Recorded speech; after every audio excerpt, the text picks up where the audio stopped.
Here's how it started. Hello and welcome to the very first episode of On the Ledge, a new podcast all about indoor gardening. And this is how it's going.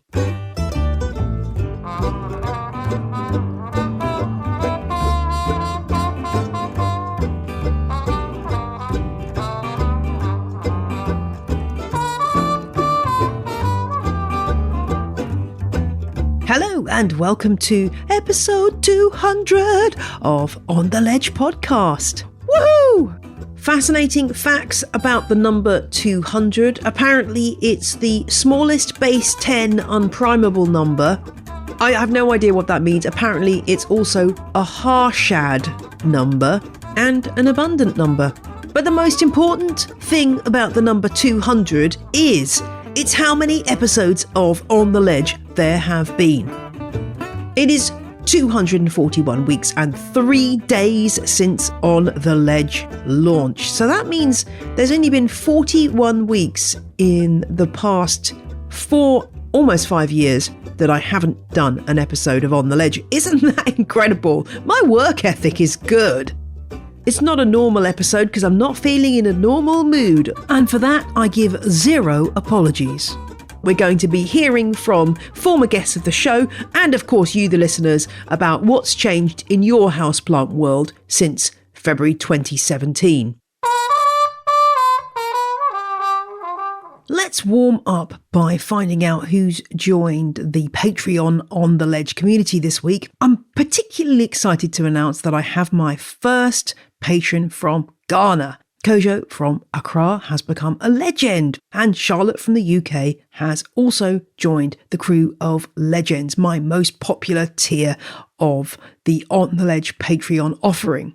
Charlotte became a crazy plant person, and Rachel was already part of Patreon, but chose to upgrade from crazy plant person to legend to unlock all of the extra benefits of being a legend.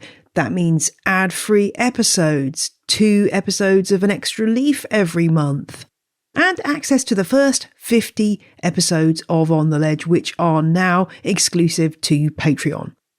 Plus, of course, the December mail out. If you want to get your name down for that, you need to sign up at the legend or superfan level by November the 19th in order to guarantee a personalised mail out from me, tropping through your letterbox sometime during the month of December. Find out more about Patreon at janeperrone.com, where you'll find the show notes for this episode.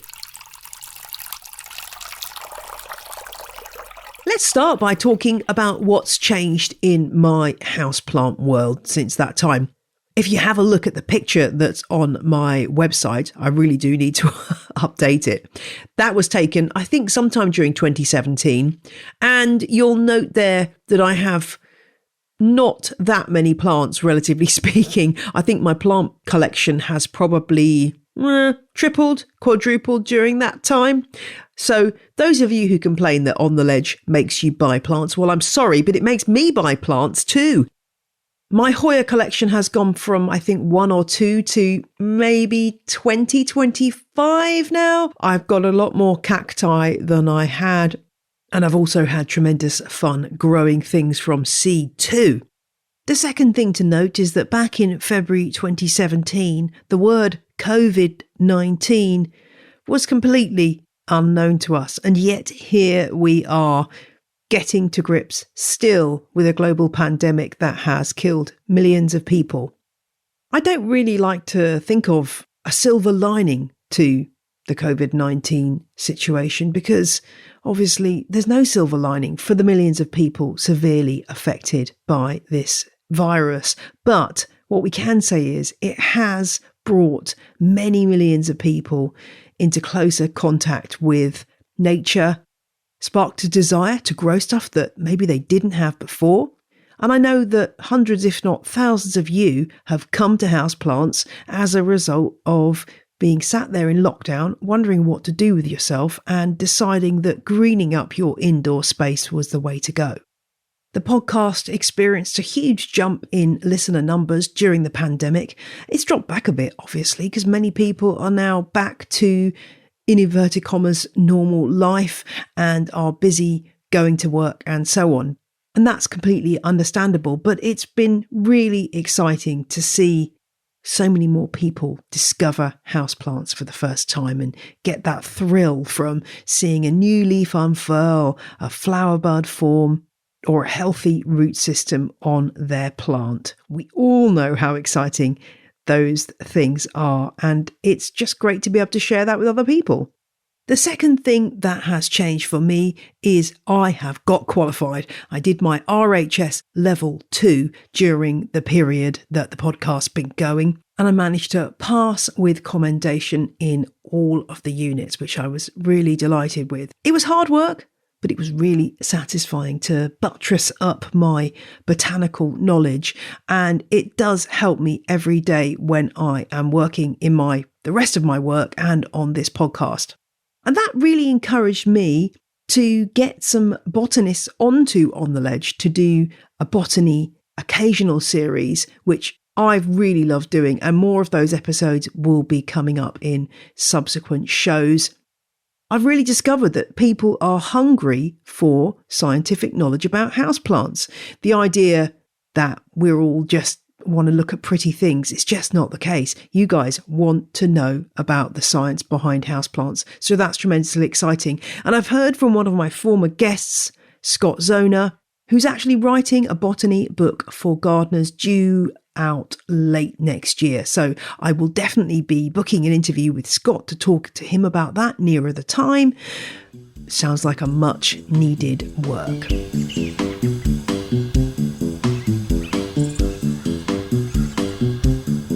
The final and most important thing that has changed during these 200 episodes is me getting to know all of you wonderful, wonderful listeners. I can't tell you what a joy it's been. When I started the podcast, I really didn't have a single person who I could talk to about houseplants. I didn't know anybody else in the world that was as interested in them as I was. I couldn't really get along to meetings of any plant societies because I had quite young children and it was kind of tricky to get out and about. So getting to know all of you through the medium of On the Ledge has been a privilege, a delight, an honour. I mean, if I start naming names, then I'm bound to miss many of you out. But if you've ever sent me an email, messaged me on social media, chatted to me in the Facebook group Houseplant Fans of On the Ledge, swap plants with me, sent me stuff, I just want to say a huge thank you because I count you all now as my houseplant family, and it's fantastic to have your input, suggestions for episodes, corrections, and comments of all kinds. You've all been unfailingly delightful, and that's what makes this such a great thing to work on and why I never want to stop making this podcast. We've had meetups in person. I know the Seattle listeners met up a while ago, and we've had individuals meeting to swap plants, postal swaps going on. We've had Zooms, we've had Facebook Lives.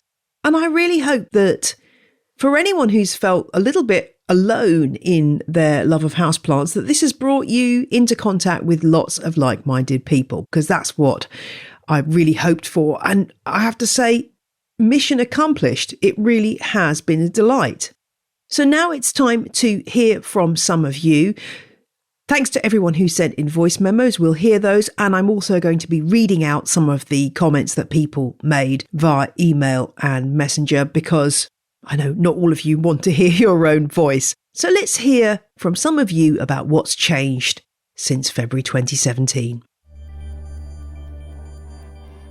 Hi everyone, my name is Cherie and I live in the southeast of England and I'm an On the Ledge superfan. My love of houseplants goes back to my childhood when I was encouraged to keep potted plants on my windowsill. My mother and father were both excellent gardeners. The plant that I've carried through to my current passion is a large aspidistra, which I bought from a flea market for about £6 about 25 years ago. I'm very proud of it. Since 2017, I've steadily been growing my plant collection. I think I must have, probably 200 or more. In addition to importing a few rare anthuriums, philodendrons and monstera from Ecuador, I've had fun recently collecting some houseplants that I remember from my childhood. Sadly, a few have gone out of fashion and have been quite hard to find.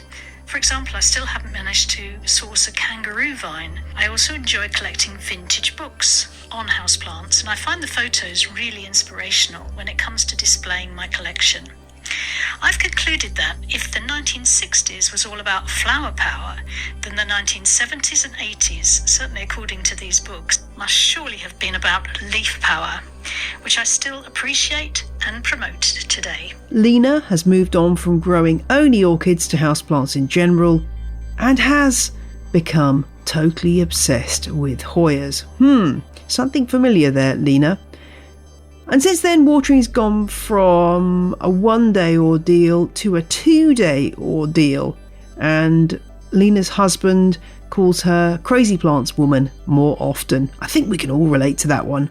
Leslie Halleck here. So happy to be dropping in on the 200th episode of Jane's On the Ledge podcast. So she asked me what had changed in my world of houseplants since February 2017. Boy, that's a big question. A lot has changed for me. Now, I've been gardening and growing houseplants for a lifetime, so I've sort of been through many houseplant cycles. But since 2017, I've certainly reinvested a lot of time in amping up my indoor growing operations and grow lighting and growing a lot more edibles indoors as well. But in terms of houseplants, I've been growing tiny, which might not surprise you, growing a lot more tiny plants and sort of getting back into my hobbies of building vivariums and terrariums. So, as the bigger houseplant collections sort of explode and take over the space, I've found that growing tinier houseplants has actually brought me a lot of joy. I've also spent a lot more time online with houseplant enthusiasts, doing a lot more teaching. And I think what's kind of changing as an overall trend in the houseplant world is that folks are really ready, I think, for the return of the old school plant society.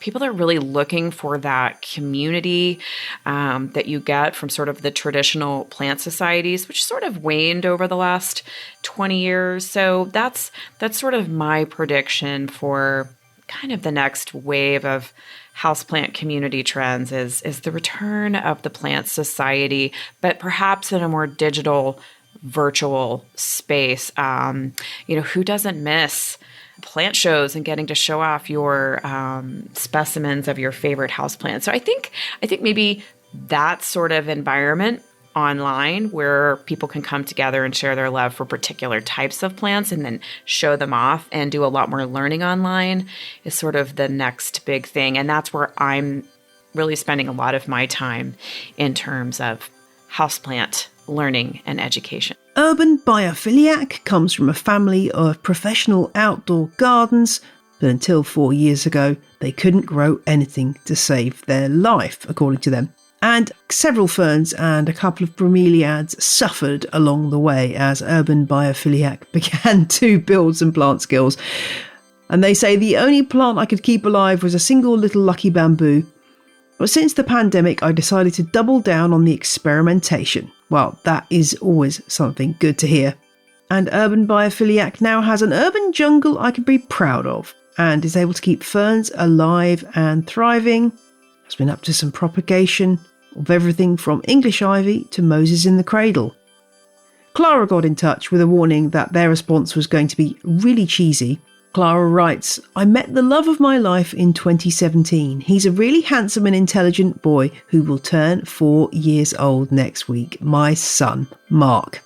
4, that's a fun age. Enjoy every moment because it's a cliche, but it passes really, really quickly. And my son is now an incredible 11 and more delightful than ever, which you'll know if you listen to the episode where I had some outtakes with the lovely It's Not Microphoning moment. And now let's hear from listener TJ. Okay, so in February of 2017, I believed that I was incapable of keeping a plant alive. Now, that was for several reasons. First and foremost, I had been advised to get succulents and cactuses, which I had effectively watered to death a number of times. Somebody advised me, for some god-awful reason, that a Boston fern was a good starter plant, which, as it turns out, is incredibly false. Towards the beginning of the pandemic, I got some good advice from a friend of mine who is very good with plants, and I picked up an apodistra named Stevie. I was very afraid that I would kill her.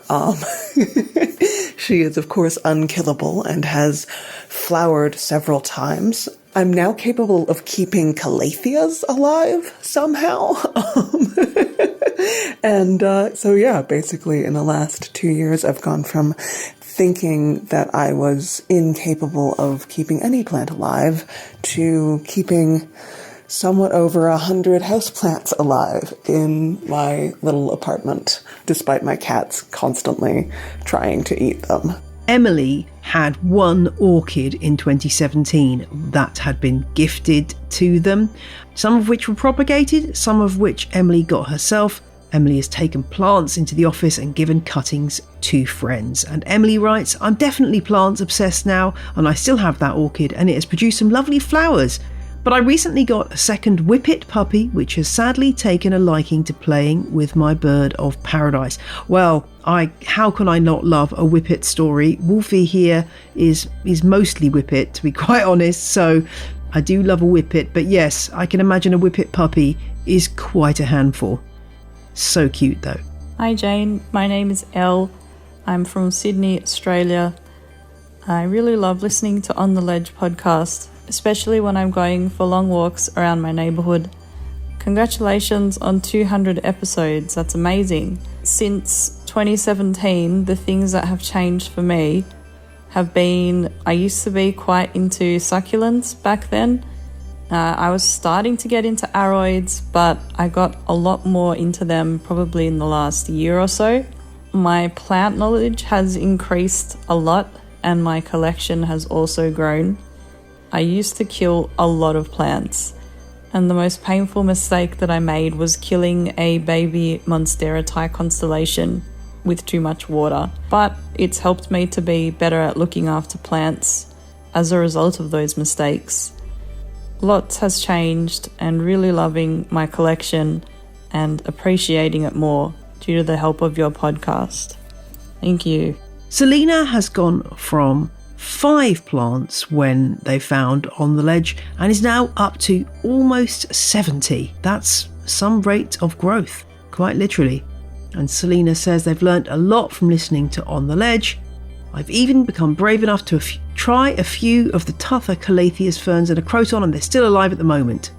On the Ledge is great not only for planty know-how, but brilliant for listening to during my working from home days. It's become part of my me time and de-stressing toolkit. And in every episode there is something that makes me smile. Well, that's funny because I do try to do that, is make sure that there's, usually me being silly, something in there that will bring a little smile to your face. Thank you very much for sharing that, Selena. Here's former guest Catherine Horwood on what's changed in her houseplant world. Congratulations, Jane.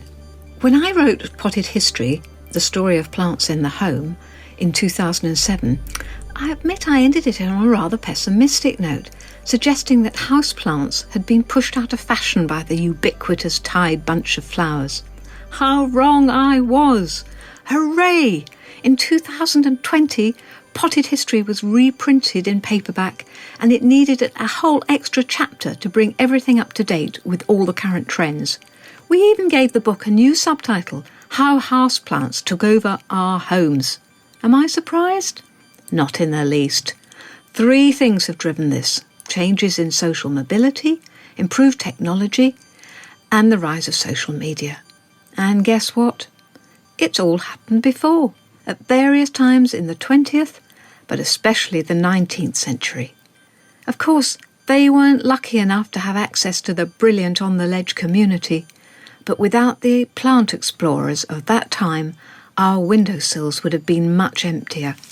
Keep collecting, everyone. And Jane, spelt with a Y, says, lockdown focused me to take greater care of my plants as well as buy tons more. I think you may not be alone there, Jane. I check leaves constantly, dryness if soil, switch positions to catch late sun, take them on holiday if necessary. I feed them, talk to them and dust their leaves. It's very calming. I don't know how many of you have been on holiday with your plants this year. I tend to leave mine at home, but I do always take the dog with me. Hi Jane, it's Bronwyn here. What's changed for me since 2017 is that I am now studying horticulture in university. Your podcast has inspired me so much, and so has my job at a greenhouse. I now have over 70 houseplants, which I love with all of my heart. So thank you again for all you do, and happy 200 episodes. And Jessica got in touch to say that their houseplant obsession began when a realtor gave them a houseplant nursery gift card at closing. And since then, there's been houseplants in every room. And Jessica writes, I bought a lovely fiddle leaf fig back when they were pricey and rare-ish. Since then, I started a lovely veggie garden, and as of 2020 have moved back into houseplants. Houseplant pests are nothing compared to veggie garden pests when you're organic. Laughing emoji. Yes, that's a very, very good point. Pigeons, slugs. It's a whole nother order of damage, but great fun nonetheless. Jessica still has the FLF, fiddle leaf fig, but now has a well-developed anthurium obsession. I don't think you're alone there either, Jessica. And Ezra, who I know is a long-term listener to the show, quit a job to pursue a planty career and absolutely loves it. That's so exciting to hear. And things that have changed are plants and sustainability have become a focal point. Well, that is really wonderful to hear, Ezra, and thank you for being a loyal fan of the show. And I know you're a fellow snake owner, so I hope your snake, or is it more, have you got more than one snake? I can't remember. Anyway, I hope your snake is doing well. My daughter's snake is fine. Clementine, the milk snake, says hi. Some of the stories you've sent through have been harder to read. Talia got in touch to say that since 2017, they've become very ill. That has meant more time for spending with Talia's plants, and they are helping me heal, give me distraction, purpose, joy, and hope, says Talia. So that is wonderful. And Talia writes, I really love focusing on sustainability and UK grown houseplants and love fixing up friends and family's dying and etiolated plants. I particularly love your sustainability episodes and all the UK grower recommendations. Thank you so much, Talia. What a lovely message. And I really do hope that your health goes on improving and that your plants remain a pivotal part of that recovery. And another one from Amelia, who has had plants since 2009, but in January 2018, Amelia became a mother and had postpartum depression. And Amelia writes, I couldn't take care of my plants because all my energy went in taking care of the baby. I lost nearly half of my collection. I literally just sat on the sofa and watched my plants die. Anyone who's had postpartum depression or knows somebody who's had postpartum depression will know a little slice of what Amelia's been through. It's really tough and it's something that's not talked about enough. So more power to your elbow, Amelia, because Amelia's found that starting to recover, she was able to feel interested in things again. For example, plants, and Amelia's daughter is almost 4 and she is interested in plants with me. Amelia's rebuilt her collection and is even bigger than before, and she's studying to be a gardener. And Amelia writes, I love how my little girl knows a lot more plants and their names than usual 4-year-olds. I'm so happy to teach the love of plants to the next generation. Well, I'm so glad you got through that tough time after giving birth, Amelia, and how lovely to hear that you are passing on that love of plants to your daughter. One other thing I love about On The Ledge listeners is you never fail to surprise me. And with that in mind, I bring you something special from Sally. Hello, plant friends. Here's a little poem using the Japanese poetic form of haiku of 5, 7, 5 syllables. This was written on the way home from the Tennessee Gesneriad Propagation Workshop. At that workshop, I vowed to not bring anything home because all of my horizontal spaces were filled to the brim. But my resolve abandoned me with the very first plant that was introduced for propagation. Here is the poem. Oh, little cutting, how you wooed my heart today. I could not resist. I'm sure some of you can relate to that. Be well. The next message came from Sal. You may remember Sal from previous episodes of the show during the pandemic, because Sal is a physician in the US who has been on the front line of dealing with COVID and has messaged the show in the past about how much the podcast was helping out at a very scary time. Sal's got back in touch to tell me about an exciting new project.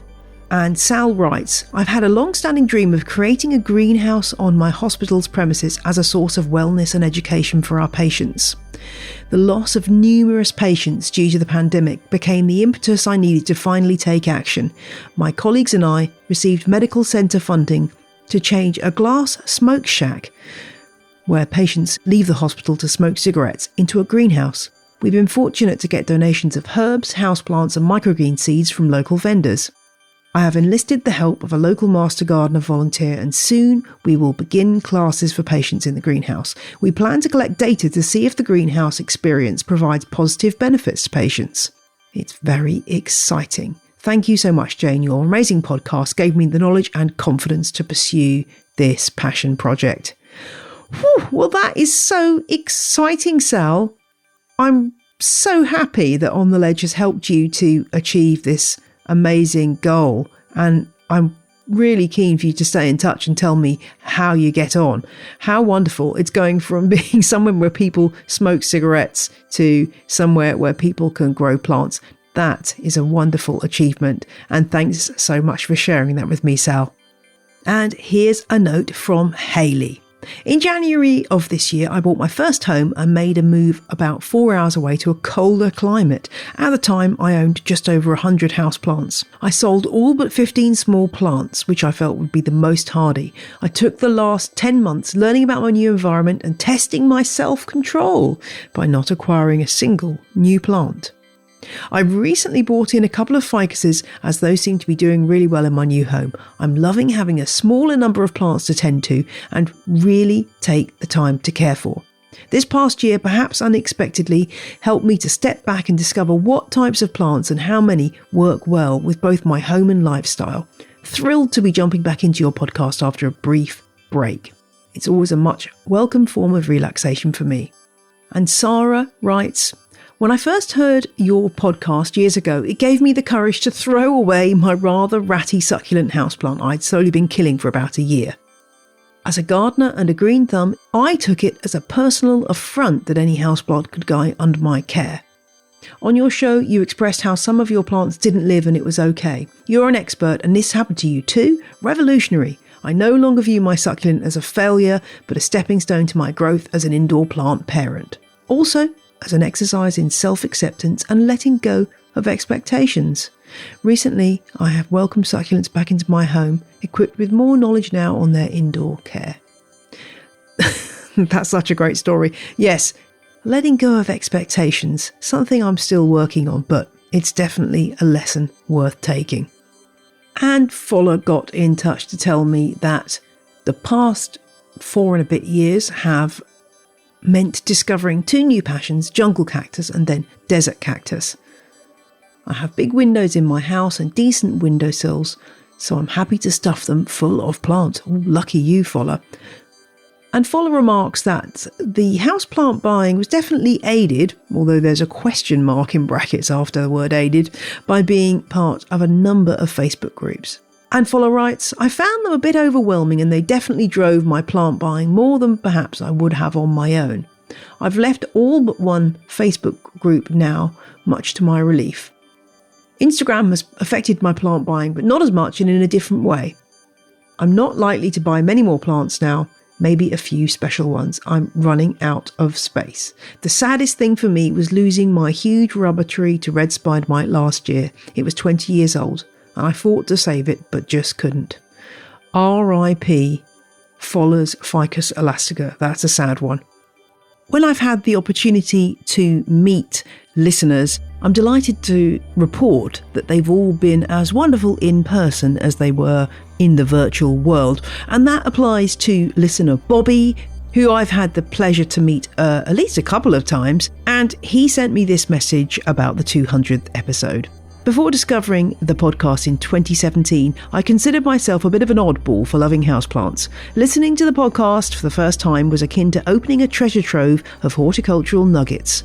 There were only a few episodes back then, and over the years, as the podcast has grown, both in episodes and listenership, so has my houseplant knowledge. But most of all, OTL has introduced me to a whole international community of fellow houseplant lovers. That's the real success of OTL. It turns out I wasn't so odd after all. Well done on creating something truly special in 200 episodes. Thank you, Bobby, and I think that pretty much sums up my feelings too.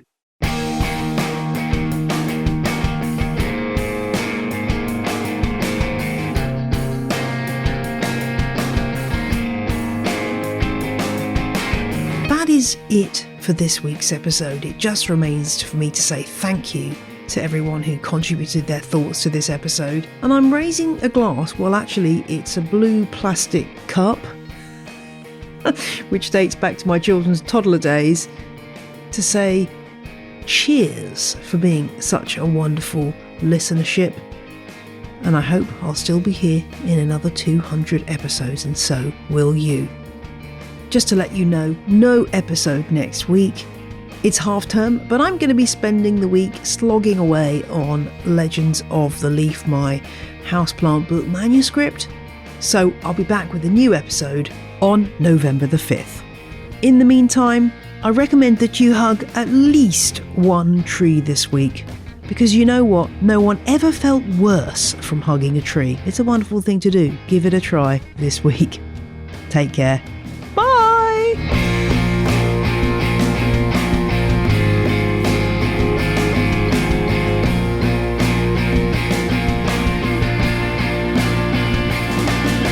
The music you heard in this episode was Roll Jordan Roll by the Joy Drops, The Road We Used to Travel When We Were Young by Komiku, Part 8 by Jazar, and Overthrown by Josh Woodward.